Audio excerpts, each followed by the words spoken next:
Hello, my fellow Isotopes. NuclearNexus here, and I'm going to try something a little bit different today.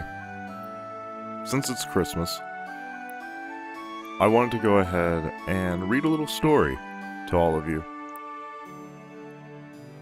The story is The Gift of the Magi.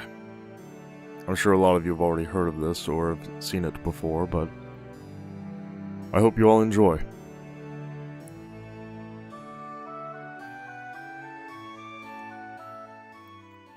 $1.87. That was all. She had put aside 1 cent, and then another, and another, in her careful buying of meat and other food. Della counted it 3 times. $1.87, and the next day would be Christmas. There was nothing to do but fall on the bed and cry. So Della did.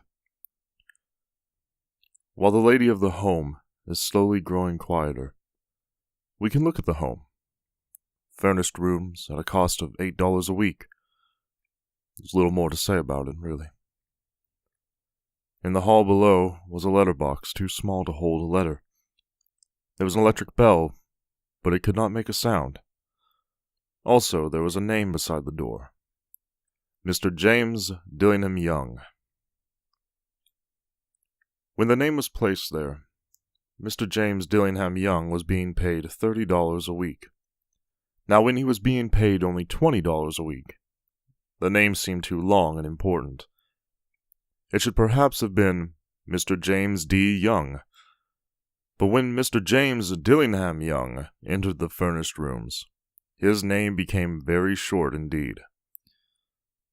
Mrs. James Dillingham Young put her arms warmly about him and called him Jim. You've already met her. She is Della. Della finished her crying and cleaned the marks of it from her face. She stood by the window and looked out with no interest. Tomorrow would be Christmas Day, and she had only $1.87 with which to buy Jim a gift. She had put aside as much as she could for months, but this result... $20 a week is not much. Everything had cost more than she had expected. It always happened like that. Only $1.87 to buy a gift for Jim. Her Jim. She had many happy hours planning something nice for him, something nearly good enough, something almost worth the honor of belonging to Jim. There was a looking glass between the windows of the room. Perhaps you've seen the kind of looking glass that is placed in $8 furnished rooms. It's very narrow. A person could see only a little of himself at a time.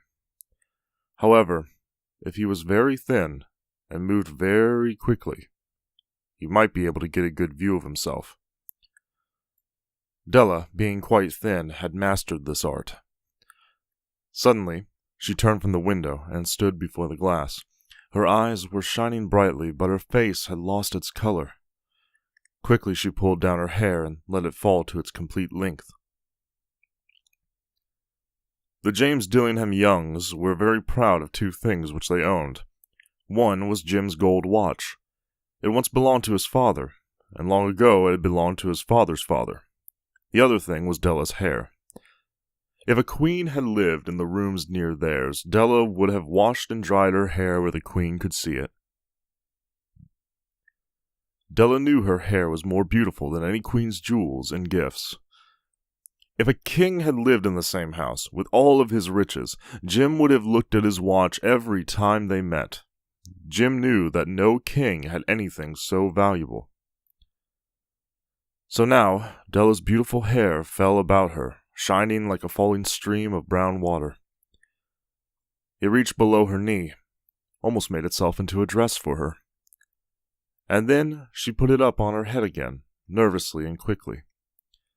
Once she stopped for a moment and stood still while a tear or two ran down her face. She put on her old brown coat, she put on her old brown hat, and with the bright light still in her eyes, she moved quickly out the door and down to the street. Where she stopped, the sign said, Mrs. Sofroni, hair articles of all kinds. Up to the second floor, Della ran and stopped to get her breath. Mrs. Sofroni, large, too white, cold-eyed, looked at her. "Will you buy my hair?" asked Della. "I buy hair," said Mrs. Sofroni. "Take your hat off and let me look at it." Down fell the brown waterfall. $20, said Mrs. Sofroni, lifting the hair to feel its weight. "Give it to me quick," said Della. Oh, and the next 2 hours seemed to fly. She was going from one shop to another to find a gift for Jim. She found it at last. It surely had been made for Jim and no one else. There was no other like it in any of the shops, and she had looked in every shop in the city. It was a gold watch chain, very simply made. Its value was in its rich and pure metal. Because it was so plain and simple, you knew that it was very valuable. All good things are like this. It was good enough for the watch. As soon as she saw it, she knew that Jim must have it. It was like him, quietness and value. Jim and the chain both had quietness and value. She paid $21 for it, and she hurried home with the chain and 87 cents. With a chain on his watch, Jim could look at his watch and learn the time anywhere he might be. Though the watch was so fine, it had never had a fine chain. He sometimes took it out and looked at it, only when no one could see him do it. When Della arrived home, her mind quieted a little. She began to think more reasonably. She started to try to cover the sad marks of what she had done. Love and large-hearted giving, when added together, can leave deep marks. It's never easy to cover these marks, dear friends. Never easy. Within 40 minutes, her head looked a little better. With her short hair, she looked wonderfully like a schoolboy. She stood at the looking-glass for a long time. "If Jim doesn't kill me," she said to herself, "before he looks at me a second time, he'll say I look like a girl who sings and dances for money. But what can I do? What can I do with $1.87?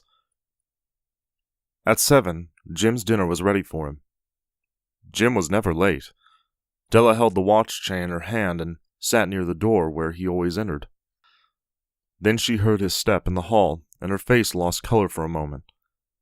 She often said little prayers quietly about simple everyday things, and now she said, "Please, God, make him think I'm still pretty."